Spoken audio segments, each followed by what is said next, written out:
नमस्कार, मी मनीषा वाळे, उल्हासनगर महानगरपालिका आयुक्त। आझादी का अमृत महोत्सव 2022 अंतर्गत आपण हर घर तिरंगा ही मोहीम देशभक्तीची आपण सुरू केली होती। त्याने आपल्या सगळ्यांचीच एक भावना खूप सुदृढ पण झालेली आहे। मागच्या वर्षी आपण आपल्या महानगरपालिकेने सगळ्यांच्या सहाय्याने, जसे की आपल्या शाळा आहेत, संस्था आहेत, व्यापारी संघटना आहेत, ह्यांच्या माध्यमातून रोषणाई असेल, हर घर तिरंगाची जी मोहीम असेल, सांस्कृतिक कार्यक्रम असेल, रॅली असेल, ध्वज वितरण करणे असेल, अनेक उपक्रम आपण यशस्वीपणे पार पाडले होते। ह्या वर्षी आपण 2 ऑगस्ट ते 15 ऑगस्टच्या दरम्यान ही मोहीम राबवतोय।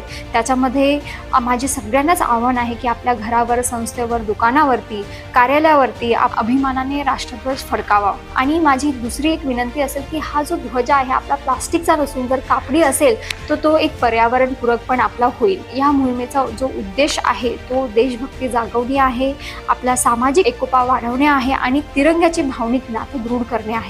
त्यामुळे मी सगळ्यांना एक आवाहन करते, एक विनंती करते की आपला जो 15 ऑगस्ट आहे तो आणखीन एक उत्सवाप्रमाणे साजरा करूयात आणि आपली जी भावना आहे ती सुदृढ करूयात। जय हिंद, जय महाराष्ट्र।